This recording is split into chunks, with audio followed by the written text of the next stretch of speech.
On this episode of the Second Swing Thoughts podcast, we have the top 5 irons from the GolfWRX Members Choice voting. We've got another tour trending putter with a victory on the PGA Tour. And also we got a fun game with co-host Sean Bauer here. How many FedEx Cup winners can Sean name? So stay tuned for another fun episode of the Second Swing Thoughts podcast.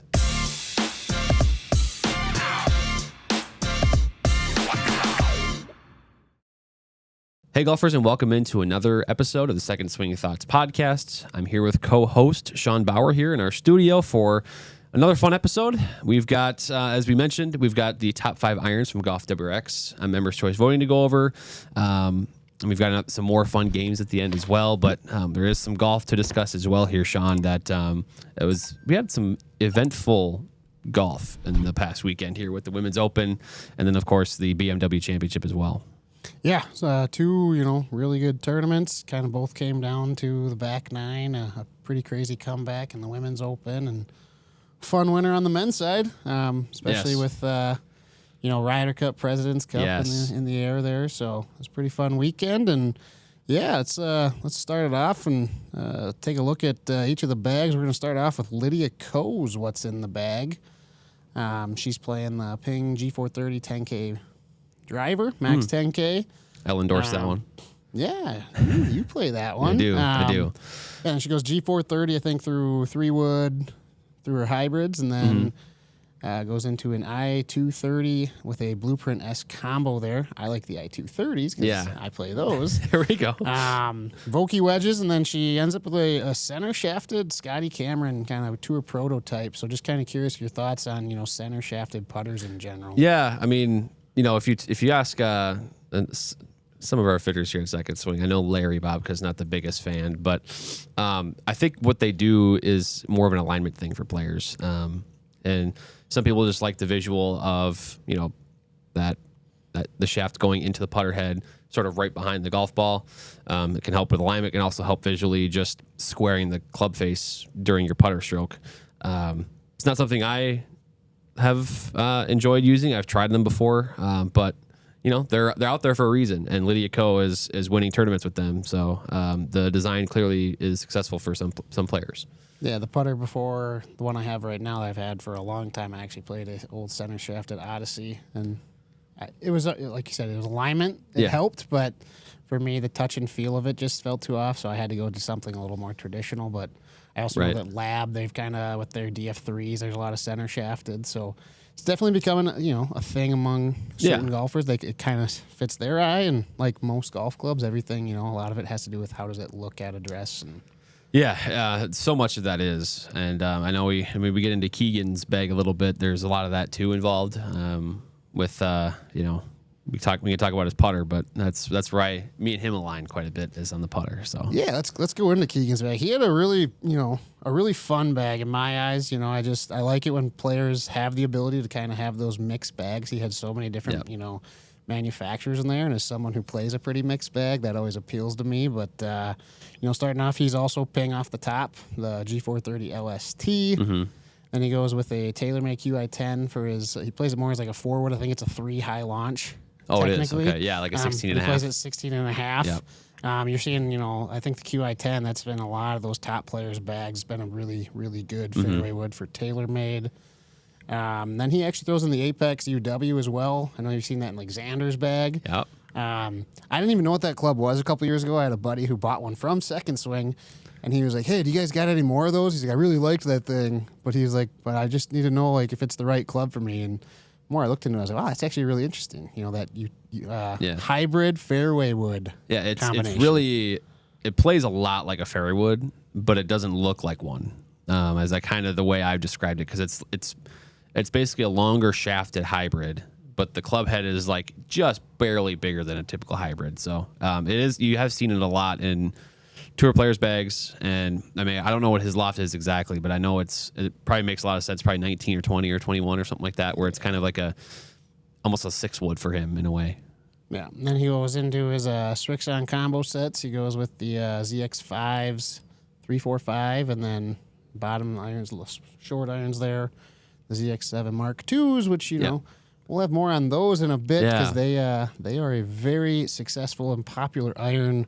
Yes, they are. Make sure you stick around for the GolfWRX conversation because they will be a big part of that. Yes. Then goes with Cleveland wedges, goes with an older. I think the RTX zip cores. Yep. That's because they have the 6 models now. Is that the same? That's he definitely has a little bit of one of the older ones. That zip core lineup for Cleveland's been pretty successful. It's a weird kind of technology there. It's basically a new material at the core of it that's lighter than other wedges, and so then that kind of offers them some discretionary weight to kind of stabilize the rest of the club head. So it's kind of forgiving for what it looks like as a sort of a blade type wedge in quotes. It doesn't have a cavity, but it plays more forgiving than most wedges. Yeah, and then get into that putter, and it's it's a pretty famous putter by now. It's that obviously the Versa Jailbird obviously made headlines last year with Keegan, Ricky, and Wyndham Clark all winning. Was it 3 tournaments in a row playing it?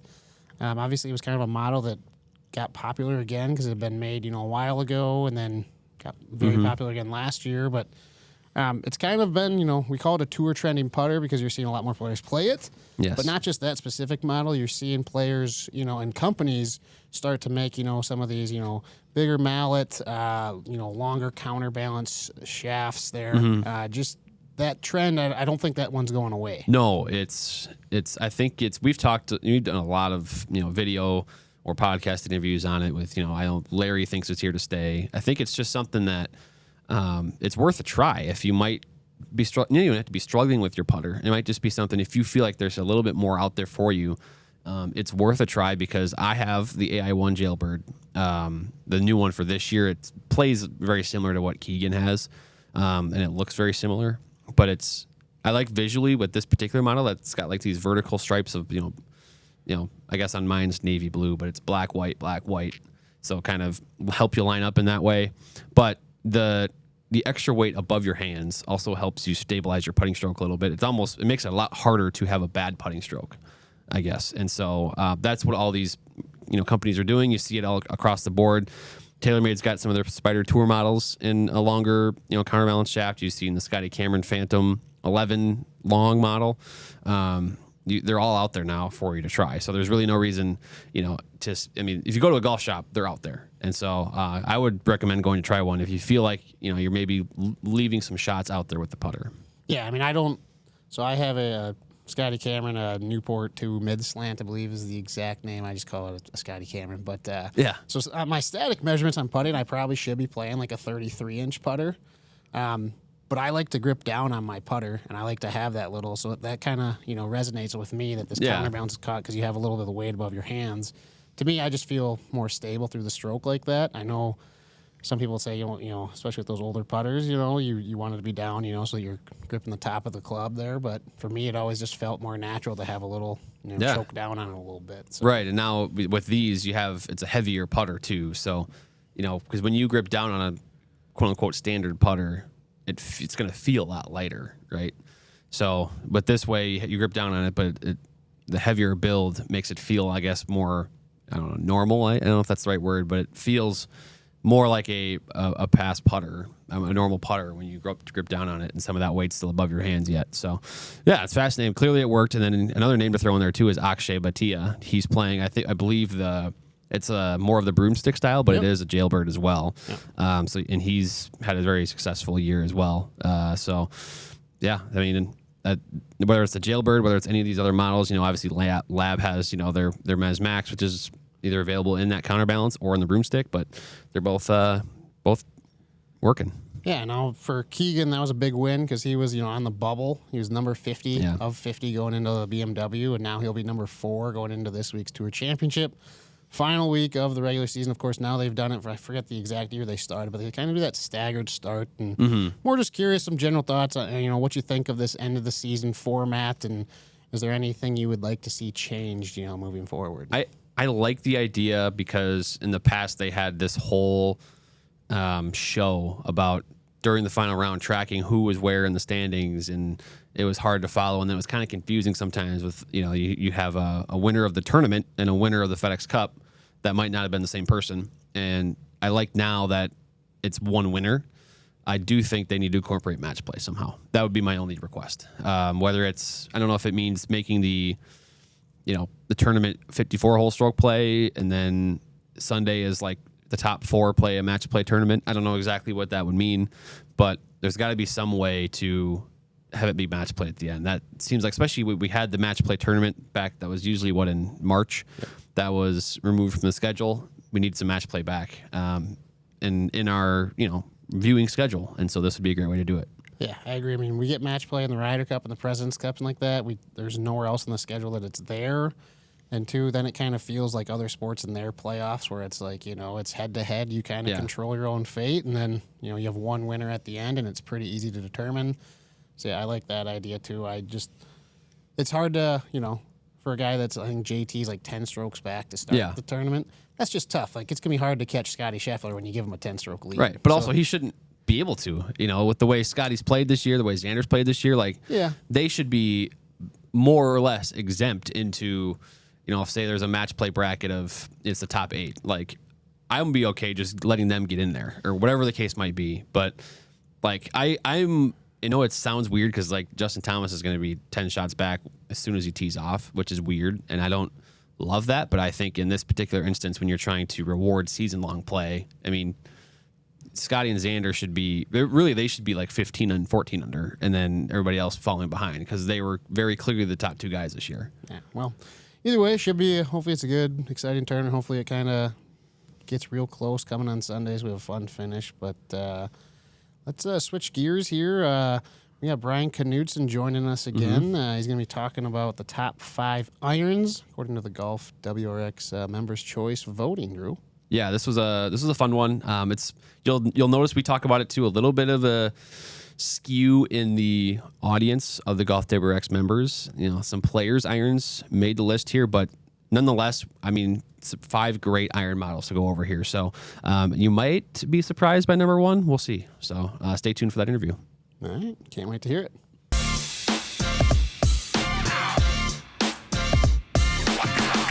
All right, now joining the Second Swing Thoughts podcast, we have our friend Brian Knudson back from GolfWRX to talk about more GolfWRX Members Choice voting results for 2024. And today we're going to talk about the irons. I almost said hybrids, but that was the last segment we did. Irons. Brian, first of all, thanks for joining. And again, before we dive into the top 5 here, there's a pretty, strong hint at what type of golfers we're maybe voting on this based on the results we have here. Yeah, definitely. Thank you again for having me on. I love coming on here and talking gear. And you're right. I mean, when we go through the list here, you're definitely going to see a theme of what these irons are picked. Yeah. But I think when you look beyond that theme and you look at the list there, I mean, there's not an iron on here that you honestly wouldn't think would be on here. I mean, they're all irons that I bet in your fitting bays and stuff like that, you're seeing a lot of use by the better players. So nothing too crazy on this one, but yes, definitely a theme to it when we get to that. Yeah. So let's just jump right in. I'll give you the top 5 here. So it's funny. We have only three brands recognized here in the top 5 in total. So there's 2 from Titleist, 2 from Ping, and then a Srixon. So we've got number 5, Titleist T100. Number 4, the Ping I230. Then number 3, the Ping Blueprint S. Number 2, Titleist T150, and then number 1, Srixon ZX7 Mark II. So, as you said, a lot of similar shape, construction, and build irons. That obviously a lot of that players' cavity type iron is dominating the top 5 here. I'm surprised, not surprised, but I think it's fascinating that we had 5 players' irons in the top 5 here. We didn't have any muscle backs. So clearly players are, going away. I should say going away, but this are seeing the benefit of this, maybe a little bit of subtle forgiveness with a shallow cavity type iron. Clearly that this category is very popular. And then even with Titleist, you got the T150, the T100, where they're very, very similar irons, but just a little bit more forgiveness with the T150. Players are loving that one as well. So it's fascinating to see where this category has kind of moved to in the last few years, as so many brands almost have 2 irons in the same category now. Yeah, you're right. And I think, I think I think a lot of better players are starting to realize like an iron like the T150 or Hmm. there's countless other that are kind of playing that category where, it fits a little wider range of player and you can still get to that scratch or lower than scratch player with that iron, but it'll fit a little farther up the handicap range while still offering great looks, great sound feel, workability if that player wants it. But it adds in that little bit of forgiveness, maybe a little bit of speed. That's becoming a bigger thing as well when you start looking kind of at this list. We don't see it necessarily here, but I think those players distance irons are starting to become bigger Hmm. as well, where I think that T150 fits into. But yeah, I mean ZX7 at the top again. I mean, I think Yep. they're always near the top and everything, but the ZX7 is one of those irons that it's just such a good iron. I mean, it feels amazing, it sounds great. That Tour V Soul offers great turf interaction, and while it is kind of a single one piece forged CB.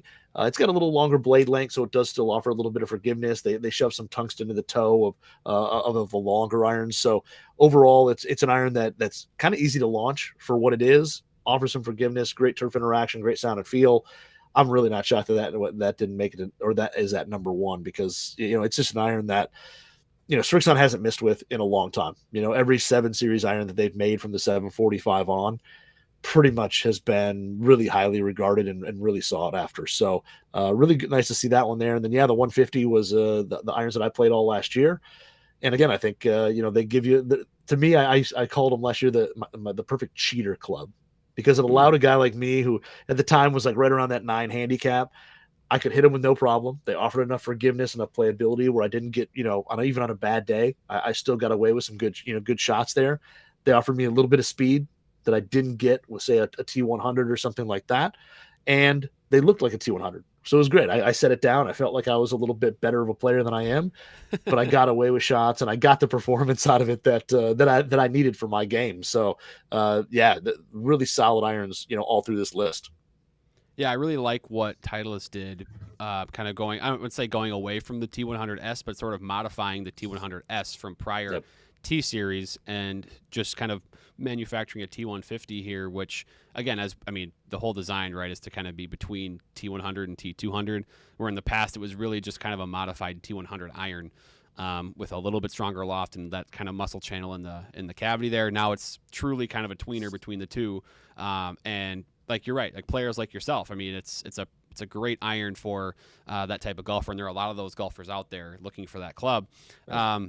I It's funny because my understanding from T100 going back to the first T100, which was 2019, I believe, is when that was first the first T series came out.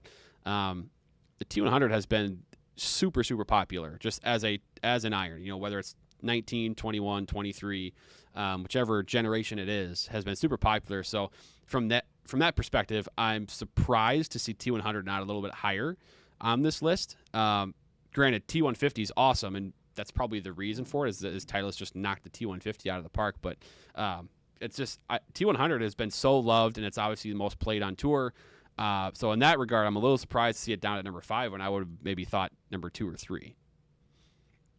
Yeah, I agree. I would have thought the T100 would have beat out maybe the Ping I230, but the like you mentioned, I mean, it is so good, and it's kind of that blade replacement for the guy who wants to play blades but needs something just a little more helpful. The T100 is absolutely perfect. And then if you need any type of tour validation, I mean, open any what's in the bag out there, and you're probably going to see a T100 in a bag from a Yep. Titleist staffer. So, but yeah, I mean, I thought that might jump ahead of the I230, but the I230 again is a really good iron. Coming Mm-hmm. off the classic I210 that, I mean, was just absolutely cult classic. For the people who own those, they Yep. knew how good they were.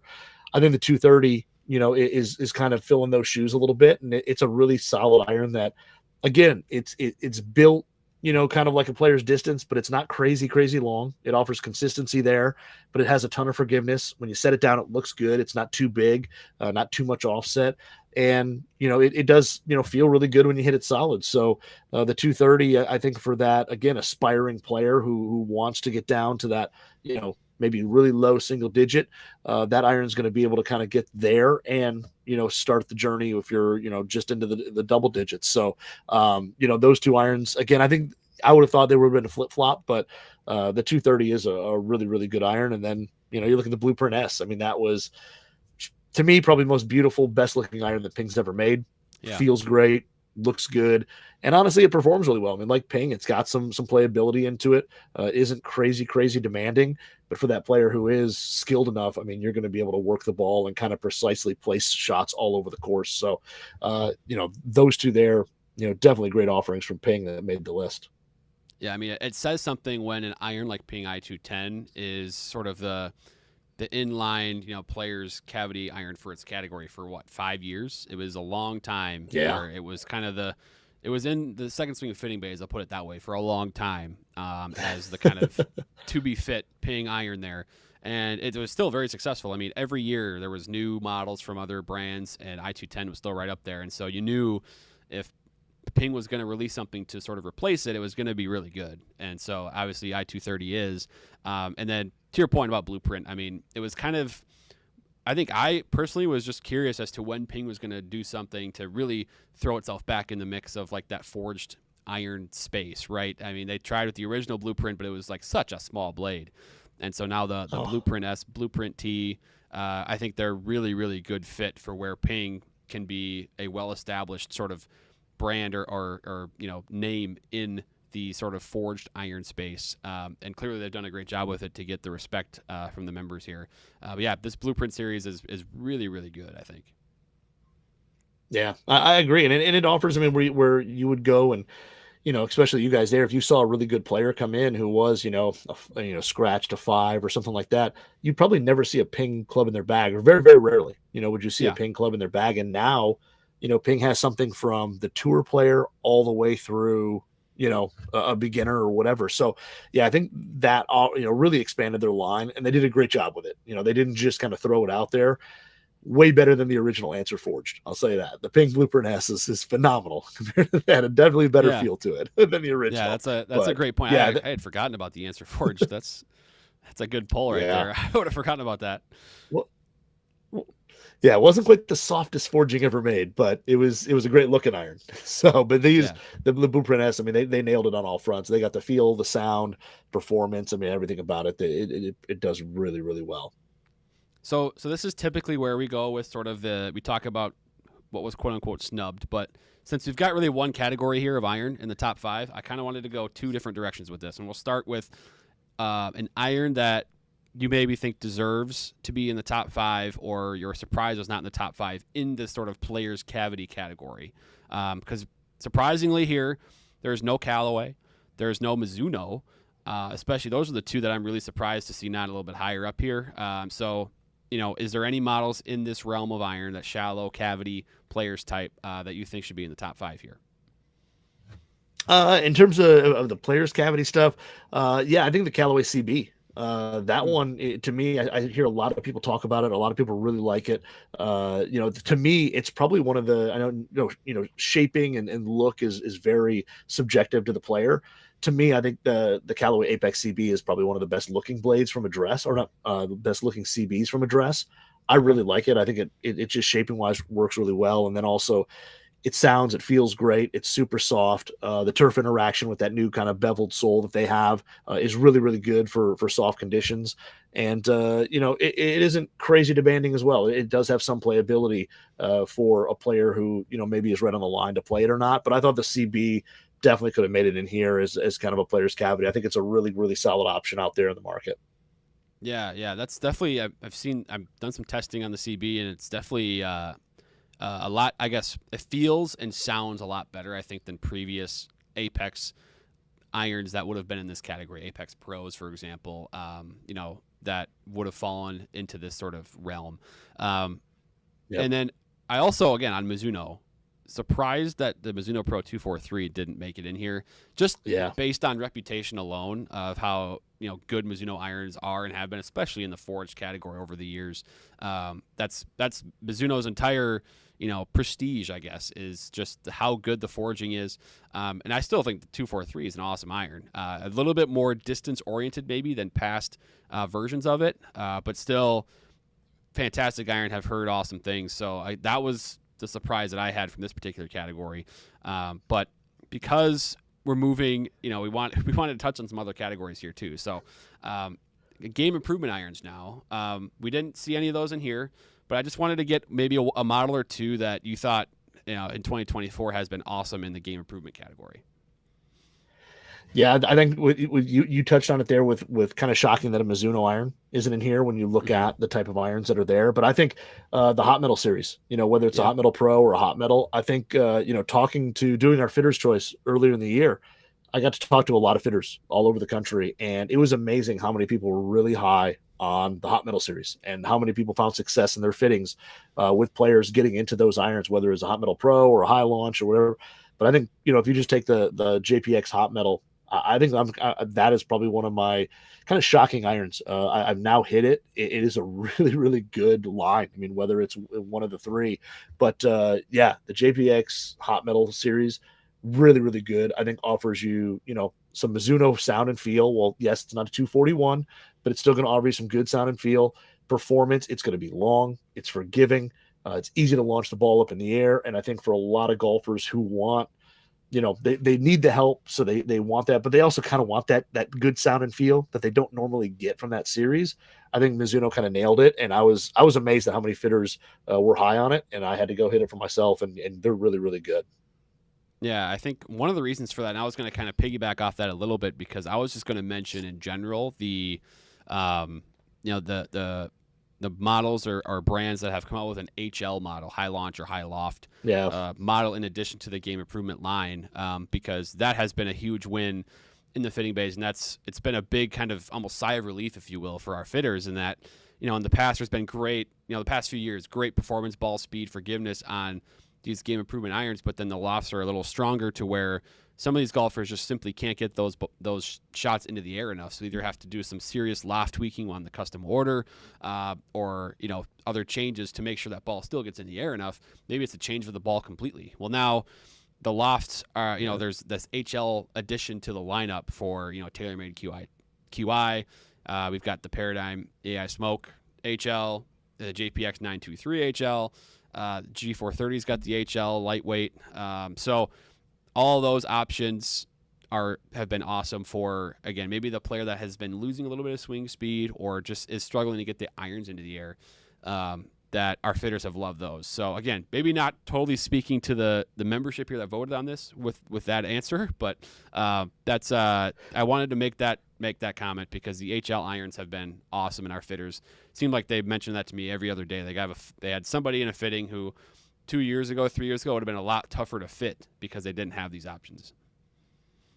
Yeah, you're right. I mean, the HL stuff is from every brand, huge. And even if it's not something where it's a revolutionary, crazy new iron, it's just like you said, having that ability for a fitter, and fitters are, the great thing about them is they want to solve a problem, and the problem is getting that person the best, performance, and just having more tools to do that is huge. And yeah, I mean, I think we're going to see more and more high launch or HL type branded irons going forward, because there is a large, part of the market that is, kind of that is for those that those are built for. So yeah, you're right. I think that the HL stuff is really good, and I think there's a ton of really good game improvement irons out there that just the GolfWRX membership doesn't necessarily flock to those, but yeah, there are a lot of really, really good options out there.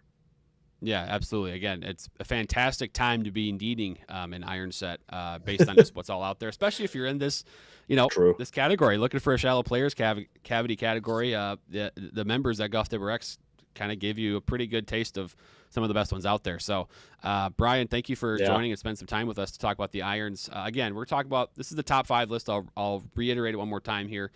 Irons in the Members Choice from GolfWRX, the top 5. Titleist T100 came in at 5. Ping I230 at number 4, the Blueprint S from Ping at 3, Titleist T150 at 2, and then Srixon ZX7 Mark II came in at number 1. So, Brian, thanks for chatting about some irons today. It was a great time. Yeah, thank you for having me. It's always fun going through these lists.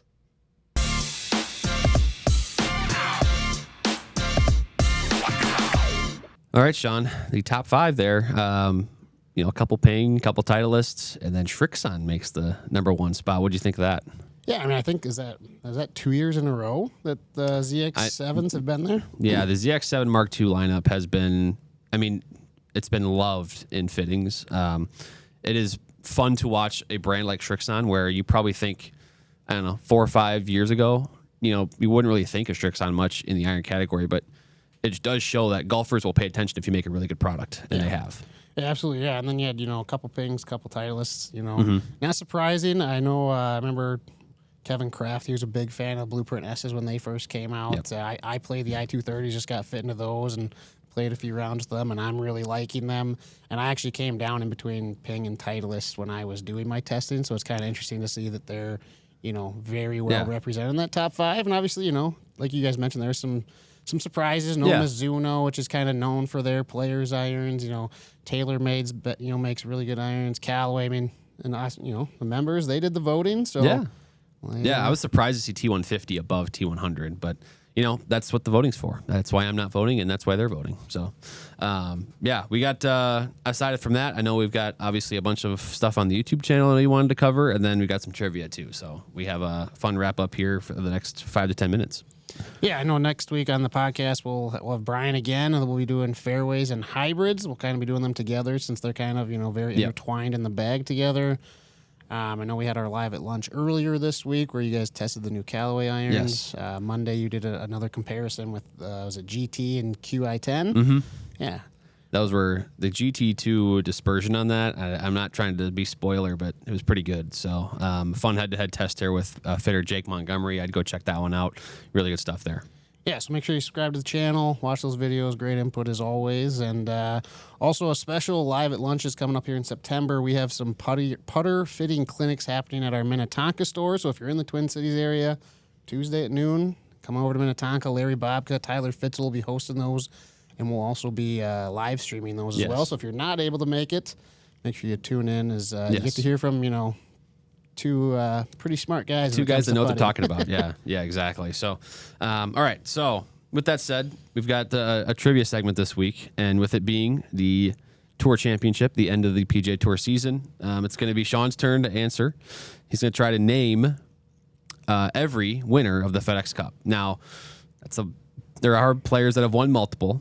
But also we wanted to give you the chance to, go through. I'm going to kind of give you the years too that you miss, right? So, with that said, you can go ahead and go start it whenever. Doesn't have to be in order. It doesn't have to be, starting in 2007 and then go to the end of 2024. So, whenever you're ready, fire away here. Yeah, so 2007 was the first year. Yes, 2007 was the first year of the FedEx Cup, and that was the first year that there was there was one winner of the event, right? All right, so let's just go with last year's Victor Hovland. Yes, that is correct. 22 is Rory McIlroy. Yep. It's 21 Patrick Cantlay. That was correct. Yep. Okay, so I got those 3. 2020. That's a weird year, just because. Yes, that one's gonna be tough. Do not blame you if you don't get that one right. I'll have to come back on that one. 2018 was Justin Rose. Yes, it was. That was the year Tiger won. That was the year Tiger won the tournament. Won the tour, but Rose won that. So that was the last year of the format where it was a different winner. And after that, 2019 is when they did the aggregate start. I want to say 2017 was that Justin Thomas. Yes. Okay. Wow, you're doing really well so far. I know Billy Horschel's in there one year. He did win 2014. 14. Spieth would have been 15. Yes. Because that was the year he won all the majors. Yep.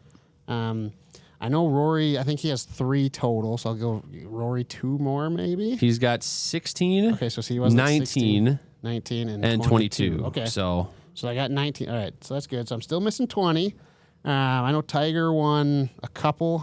Was he 2007, 2009? He's got 07, 09. Yep. Okay. So you've got, let's see, I'm going to go back through here. You've got 23, 22, 21, don't have 20. You have 19, 18. You have 17, 16, 15, 14. So you're missing 2020, 2013, 2012, 2011, 2010, and 2008. Dustin Johnson has to have one, right? He does. That's 2020. Oh, all right. 2008, that would have been the year Tiger when he busted out his knee. Who?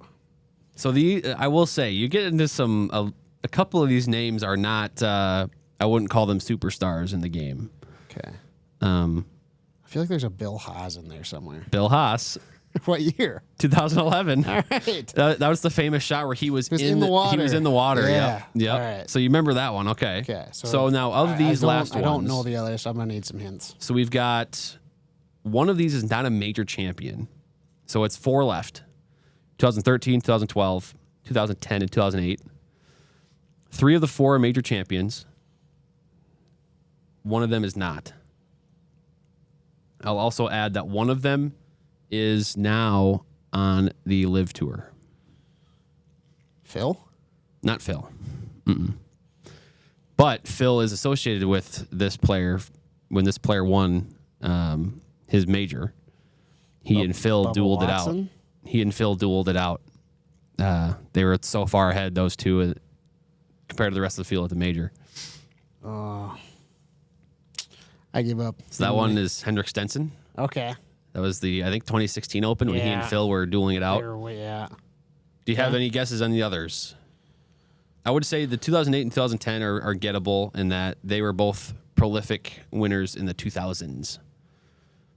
Jim Furyk? Furyk, 2010. Yep, that is correct. Wouldn't have been VJ. Yes, it would have. Really? VJ in 2008 is the FedEx Cup winner. All right. Okay, and then I will give you one more hint on 2012. Okay. He recently made the news for winning an award. Oh, you win the Payne Stewart Award? He did win the Payne Stewart Award. He had more hair then than he does now. Stuart Sink? No. No. I don't know. Brant Snedeker. Grant Snedeker. All right. Yeah. That's pretty good though. You did Not really bad, well there. not You did bad. really well. That You had was a couple good that I performance. just pulled out of nowhere. I just guessed you said big names, so I just guessed. I maybe that, should have not. You were kind of saying them with an inflection of question with like the VJ Singh one, and I just went, "Yep." So True, but I'll take it. Still but counts. that was good. Still counts. I'll ask the viewers and listeners too if there's any particular trivia you guys want us to run through. We're kind of keeping them tournament themed right now, but of course the PGA Tour season is about to end. So if you guys have anything for us, let us know. This is a lot of fun for us, obviously. So that was pretty good. I mean, Yeah, we enjoy this. It's it's fun. Get to talk about golf. Who doesn't enjoy that? But yeah, any trivia, any specific golf topics, we're gonna start to incorporate. I know Kevin Kraft, Larry Bob, some of our fitters. So if you have some fitting specific questions or club specific, we'll love to ask those guys because their input is. No offense to myself, but it's way better. I mean, I will agree with that. I don't want to be disrespectful, That's right. but I don't those take guys offense. that's what they do. So, but yeah, thank you for watching, for listening. However you're consuming the episode here of the Second Swing Thoughts podcast, make sure you subscribe on YouTube or, of course, subscribe on whatever podcast platform you're listening to this on. So, Sean, another good one here. Yeah, absolutely, Drew. Thanks again, and we'll see you next time.